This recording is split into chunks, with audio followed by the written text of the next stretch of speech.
Supreme court में Adani Hindenburg मामले पर कल होगी सुनवाई। एससी सुना सकता है बड़ा फैसला। अखिल भारतीय पेंशन अदालत का 17 मई को केंद्रीय मंत्री जितेंद्र सिंह करेंगे उद्घाटन। 7 बार हो चुका है आयोजन, 17,000 से ज्यादा मामलों का समाधान। योगी ने राज्यकर्मियों का 4% बढ़ाया महंगाई भत्ता, 19 लाख कर्मचारियों को मिलेगा लाभ। सरकार के फैसले से राज्यकर्मियों में खुशी की लहर।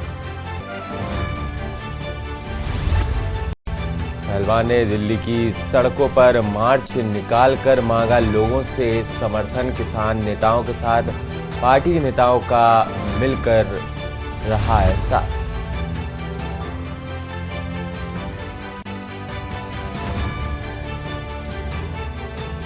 दिल्ली में नौकरशाही और केजरीवाल सरकार के बीच बढ़ी जंग। यूपी के फतेहपुर में सड़क दुर्घटना में 9 लोगों की दर्दनाक मौत। पीएम मोदी ने ट्वीट कर हादसे पर जताया शोक। आप देख रहे हैं के न्यूज, खबरों का सारथी।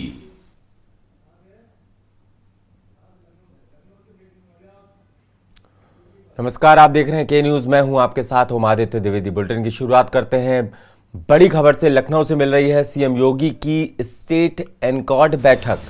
मादक पदार्थों को लेकर बड़ा फैसला। गोरखपुर में बनेगा एनसीबी का जोनल ऑफिस। 3 जिलों में एंटी नारकोटिक्स टास्क फोर्स के थाने झांसी, सहारनपुर, गाजीपुर में बनेंगे एएनटीएफ के थाने। एनडीपीएस मामलों की फास्ट ट्रैक कोर्ट में होगी सुनवाई।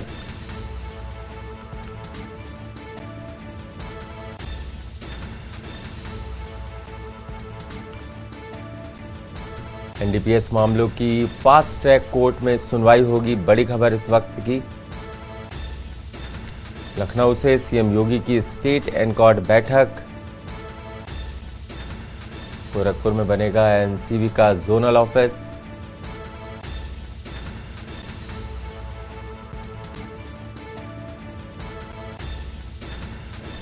मादक पदार्थों को लेकर बड़ा फैसला लिया गया है, आपको बता दें।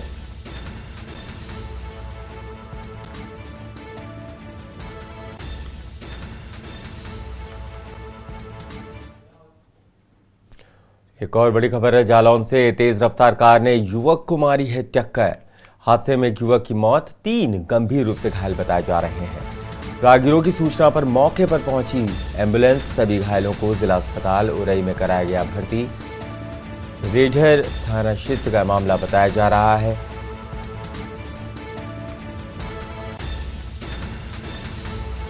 सभी घायलों को जिला अस्पताल उरई में भर्ती कराया गया। रेढर थाना क्षेत्र का पूरा मामला बताया जा रहा है।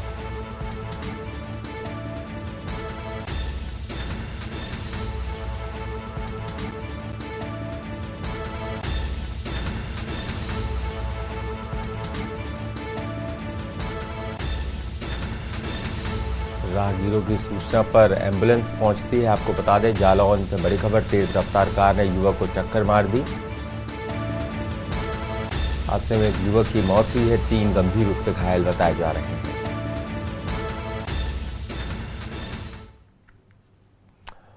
अगली बड़ी खबर आपको बता दे रहा है बरेली से मिल रही है। ट्रैक्टर ट्रॉली ने मासूम बच्ची को रौंदा है। 7 वर्षीय बच्ची की मौके पर हुई दर्दनाक मौत।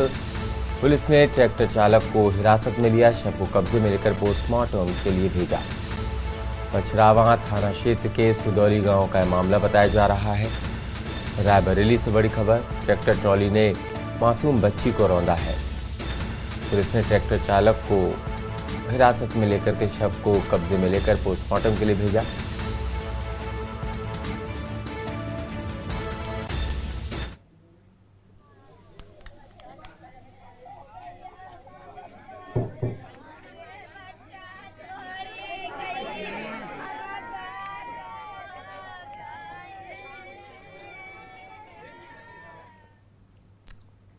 सोनभद्र से बड़ी खबर मिल रही है। आपको बता दें पुलिस और एसओजी टीम को सफलता मिली है। एक अंतर प्रांतीय शराब तस्कर गिरफ्तार किया गया है। डीसीएम कंटेनर वाहन से हो रही थी तस्करी। वाहन से कुल 698 पेटी अवैध अंग्रेजी शराब बरामद हुई है। अवैध शराब की अनुमानित कीमत जो है वो 90 लाख रुपए बताई जा रही है। पंजाब से सोनभद्र के रास्ते बिहार जा रही थी शराब। विभिन्न धाराओं में पुलिस ने चालान किया है। सोनभद्र जनपद के कर्मा थाना की ये घटना बताई जा रही है।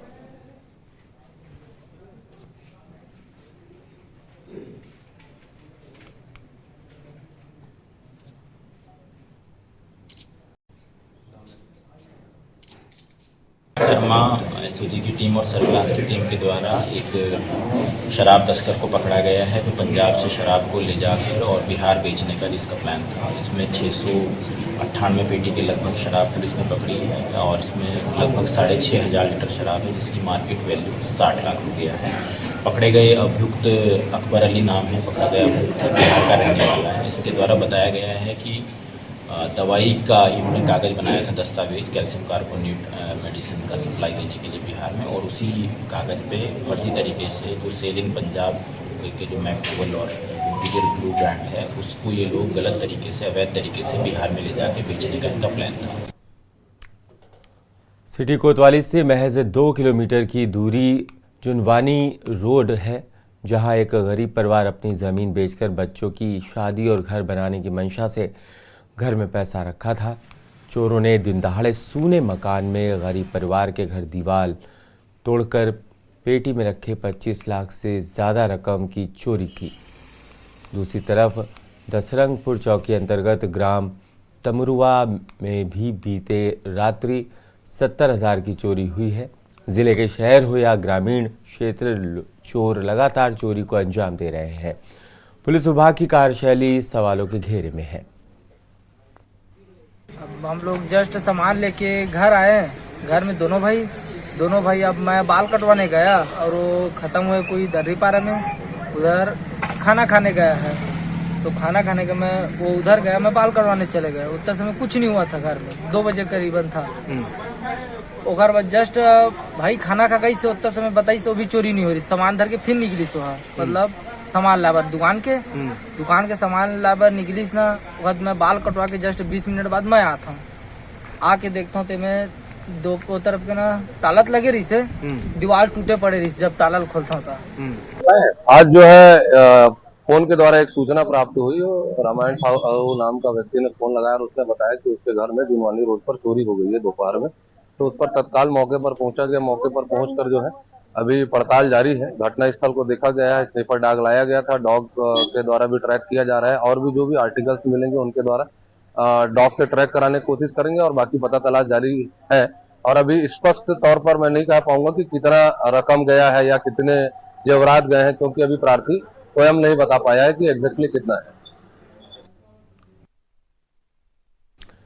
कबीरधाम जिले के पंडरिया स्वास्थ्य विभाग के बीएमओ स्वप्निल तिवारी इन दिनों शिकायत के मामले में काफी सुर्खियों में दिखाई पड़ रहे हैं कि स्वास्थ्य विभाग के अधिकारी स्वप्निल तिवारी द्वारा अपने ही कर्मचारियों से दुर्व्यवहार व गाली गलौज करने का मामला सामने आया है, जहां पंडरिया स्वास्थ्य विभाग के अधिकारी स्वप्निल तिवारी द्वारा कर्मचारियों के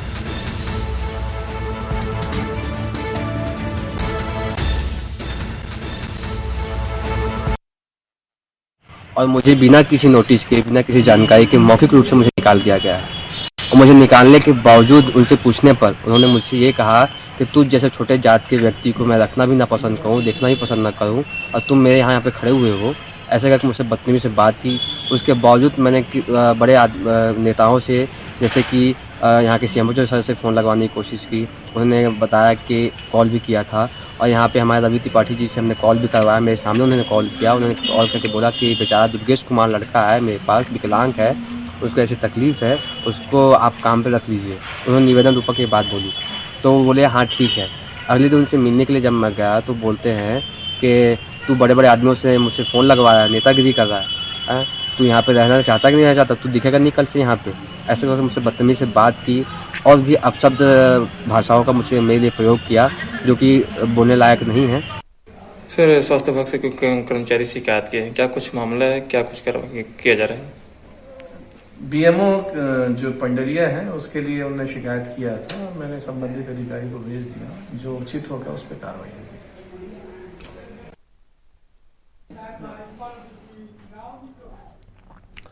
राजनांदगांव जिले के पटवारी संघ ने अपने 8 सूत्री मांग को लेकर अनिश्चितकालीन हड़ताल की शुरुआत कर दी है। पटवारी संघ के हड़ताल पर चले जाने से राजस्व संबंधित मामलों में नामांतरण, फौती बंटवारा, त्रुटि सुधार, रिकॉर्ड दुरुस्तीकरण, किसान खाद बीज वितरण प्रभावित हो रहे हैं। पटवारी संघ के सदस्य बड़ी संख्या में कलेक्टर कार्यालय के समीप धरना प्रदर्शन कर रहे हैं और अपनी मांगों को लेकर राज्य सरकार के खिलाफ नारेबाजी की है। पटवारी संघ वेतन वृद्धि, वरिष्ठता के आधार पर पदोन्नति, संसाधन एवं भत्ता, स्टेशनरी भत्ता की मांग किए हुए हैं। पटवारी संघ के जिला अध्यक्ष का कहना है कि इन मांगों पर पूर्व में भी राज्य सरकार का ध्यान आकृष्ट कराया था, लेकिन मांग पूरी न होने पर अनिश्चितकालीन हड़ताल के लिए बाध्य होना पड़ा है। हमारी प्रमुख 8 मांगे हैं जो आप फ्लैक्स में देख सकते हैं, लेकिन उसमें मुख्य रूप से जो है वो वेतन विसंगति है, प्रमोशन है, विभिन्न भत्ते हैं और बिना एफआईआर के जो है बिना विभागीय जांच के एफआईआर न हो, ऐसी हमारी पुरानी मांगे हैं। और ये जो 8 मांगे हैं वो आज की मांगे नहीं है। सन 2020 में जब हमने पूर्व में भी हड़ताल किया था और माननीय राजस्व मंत्री के आश्वासन के बाद उस हड़ताल को हमने स्थगित किया था। उसके बाद हमने ज्ञापन जो है विभिन्न ज्ञापनों के माध्यम से राज्य शासन का ध्यान उस ओर आकृष्ट करने का प्रयास किया। जब उस पर कोई कार्रवाई नहीं हुई है तो हम मजबूर होकर के 15 मई से इस अनिश्चितकालीन हड़ताल में जाने को बाध्य हैं।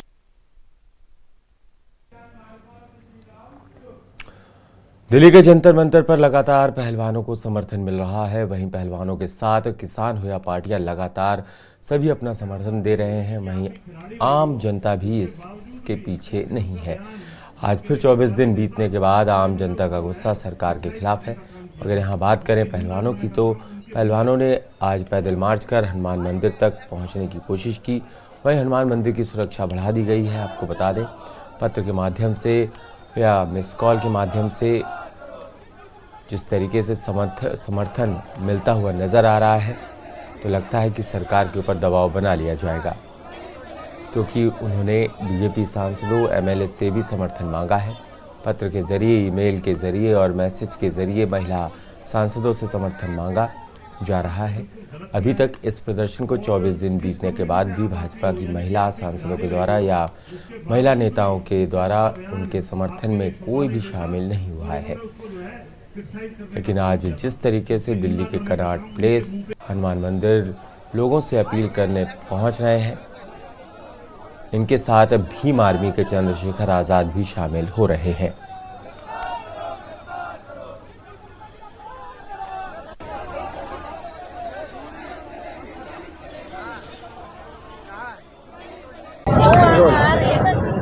आज जंतर मंतर पर पहलवानों का 24वां दिन है। समर्थन की बात करें तो सभी पार्टियां पहलवानों को समर्थन करती नजर आ रही हैं, चाहे वो कांग्रेस हो, आम आदमी पार्टी हो या किसान मोर्चा हो या फिर भीम आर्मी के चंद्रशेखर आज़ाद हो। अपनी पूरी टीम के साथ वो यहाँ नजर आए। चंद्रशेखर आज़ाद ने यह भी ऐलान किया है, मैं जब तक इन लोगों के साथ रहूँगा जब तक फैसला नहीं आ जाता, बृजभूषण को जेल नहीं हो जाती। अब देखने वाली बात यह होगी कि ऐसा कब तक हो पाएगा। केंद्र सरकार के कानों पर जूं नहीं रेंग रही है। आंदोलन बढ़ता जा रहा है, प्रदर्शनकारी लगातार जंतर मंतर पर बढ़ते जा रहे हैं। आए दिन कोई ना कोई संगठन पहलवानों को समर्थन देने के लिए जंतर मंतर पहुंचता है। अब देखने वाली बात यह होगी कि कब तक इन पहलवानों को न्याय मिल पाएगा।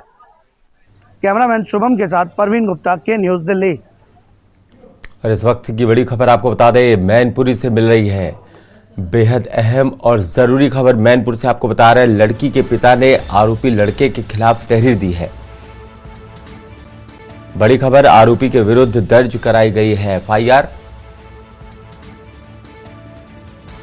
गिरफ्तारी को एसपी विनोद कुमार ने 3 टीमें जो हैं वो बनाई हैं, उनका गठन किया है। मैनपुरी सदर कोतवाली के नगला पंजाबा की ये घटना बताई जा रही है। नाबालिग को जिंदा जलाकर मारने का आरोप है और उसी लड़के पर लगा है जिंदा जलाने का आरोप।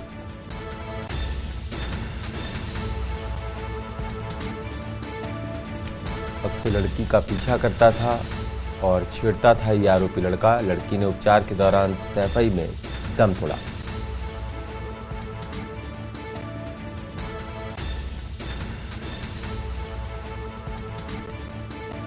आरोपी के विरुद्ध एफआईआर दर्ज करा दी गई है। एसपी विनोद कुमार ने 3 टीमें बनाई हैं इस आरोपी को पकड़ने के लिए।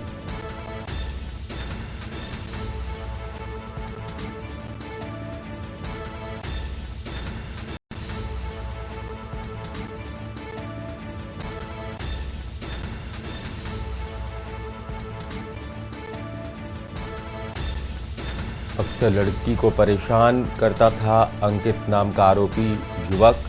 लड़की ने उपचार के दौरान सैफई में दम तोड़ा। लड़की के पिता ने आरोपी लड़के के खिलाफ तहरीर दी। अब एफआईआर उस पर दर्ज हो चुकी है और एसपी ने 3 टीमों का गठन कर दिया है उस आरोपी लड़के को पकड़ने के लिए।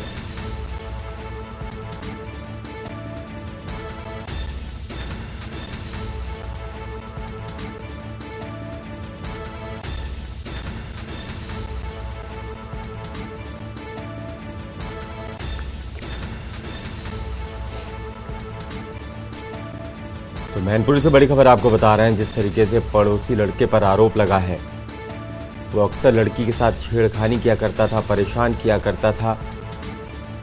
लड़की ने उपचार के दौरान सैफई में दम तोड़ा है, आपको बता दें।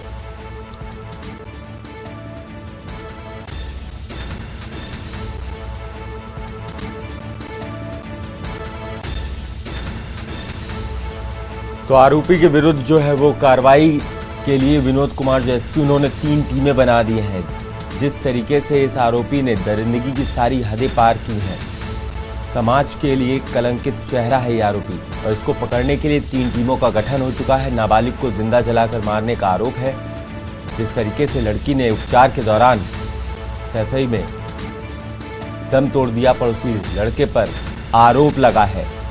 अक्सर लड़की को परेशान किया करता था, आते जाते वक्त परेशान करता था, छेड़खानी करता था, जिससे परेशान हो गई लड़की और लड़की ने उपचार के दौरान सैफई में दम तोड़ा है। पिता ने एफआईआर दर्ज कराई है उसके खिलाफ। अब पुलिस उस लड़के की तलाश में जुटी हुई है।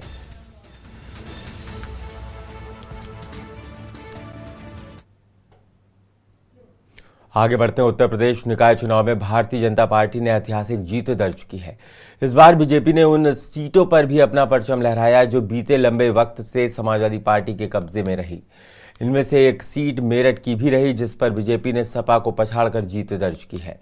भारतीय जनता पार्टी के प्रदेश उपाध्यक्ष और नोएडा से विधायक पंकज सिंह को मेरठ का प्रभारी बनाया गया था। पार्टी की तरफ से मिली इस चुनौती और जिम्मेदारी को पंकज सिंह ने बखूबी निभाया और मेरठ में बीजेपी की शानदार जीत हुई। चुनाव परिणाम आने के बाद पंकज सिंह से के न्यूज़ ने खास बातचीत की। उत्तर प्रदेश में नगर निकाय चुनाव के परिणाम आने के बाद से बीजेपी में खासा उत्साह देखा जा रहा है, लेकिन इसके पीछे की रणनीति की अगर बात करें तो संगठनात्मक रणनीति बहुत ज़्यादा काम आई और इसीलिए शायद वजह है कि 17 की 17 मेयर की सीटों पर भारतीय जनता पार्टी का कब्जा हुआ।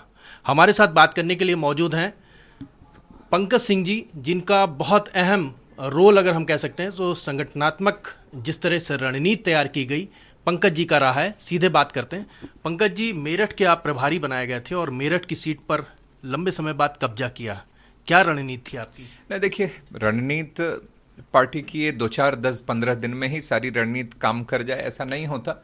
सच्चाई ये है कि लंबे समय तक जो भारतीय जनता पार्टी के कार्यकर्ता जमीन तक जाकर मोदी जी, योगी जी की सरकार की नीतियां जो थीं, योजनाएं थीं, उसको घर घर तक पहुंचाना, तो ये सब, और कार्यकर्ताओं ने संगठन के जो कार्यक्रम हैं, अभियान हैं, उसको भी जमीन तक उसको पहुंचाया। तो ये सब जो पहले से किए गए काम और संगठन की मजबूती, यही 17 की 17 मेयर की सीटें जीतने का एक मजबूत आधार बनाती हैं। लेकिन कहीं ना कहीं आप अपने को श्रेय नहीं देना चाह रहे हैं, ये आपका बड़प्पन है, लेकिन जिम्मेदारी आपको उसी ज़िले की क्यों दी जाती है जहां पर सीट कहीं ना कहीं विरोधी पार्टी या विपक्ष के कब्जे में रही है? अगर हम बरेली की बात करें तो वहां पर भी आपको प्रभारी बनाया गया था और वो सीट भी आपने दिलाई, और अब मेरठ की। देखिए, ये संयोग था कि पिछली बार बरेली, इस बार मेरठ की जिम्मेदारी मुझे मिली। और लेकिन मैं फिर इस बात पर मैं जोर देना चाहता हूं कि ये किसी एक व्यक्ति के या कुछ दिन सिर्फ काम करने की वजह से कोई परिणाम नहीं आ जाता। अगर मैं ये कहूँगा तो ये है करोड़ों करोड़ कार्यकर्ताओं की मेहनत के साथ ही अन्याय होगा।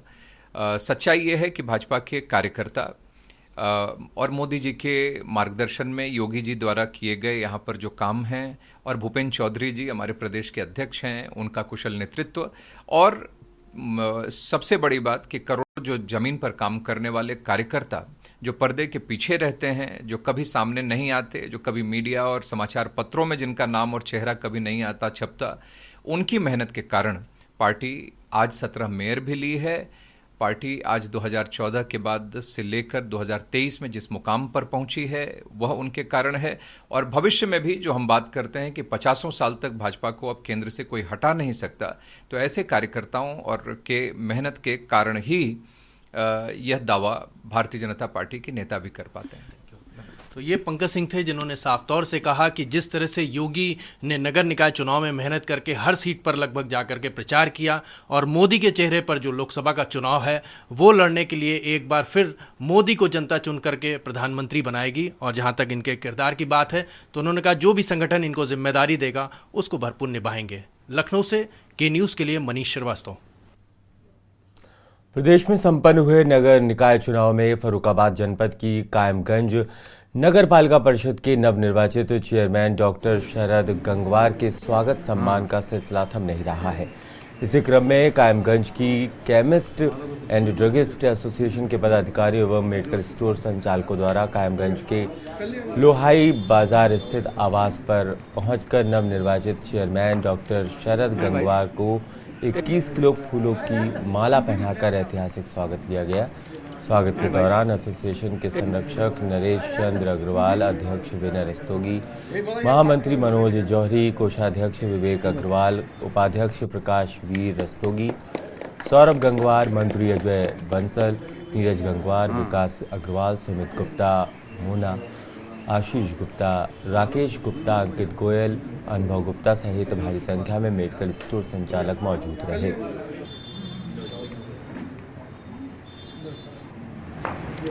भाई भाई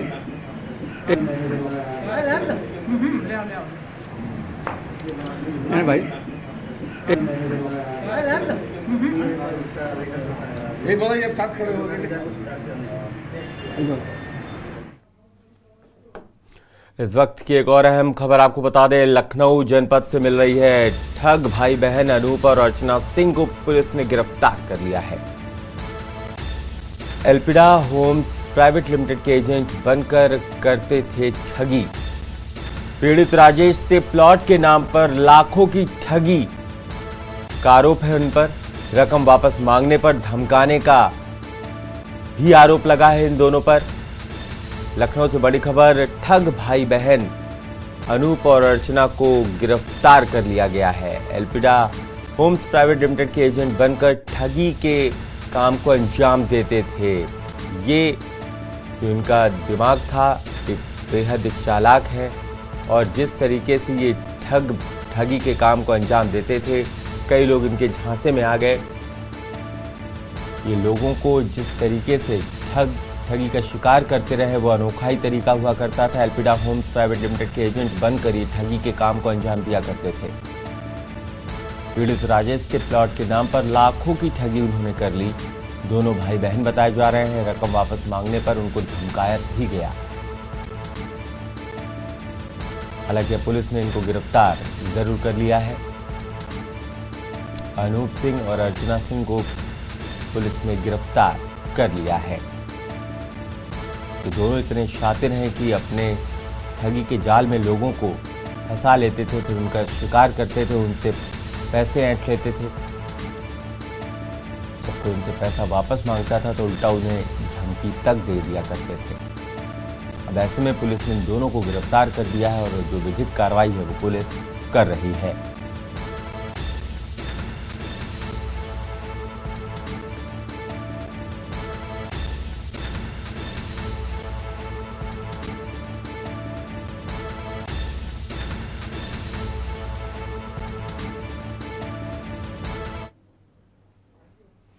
फिलहाल इस बुलेटिन में इतना ही। आप देखते रहिए के न्यूज़ इंडिया।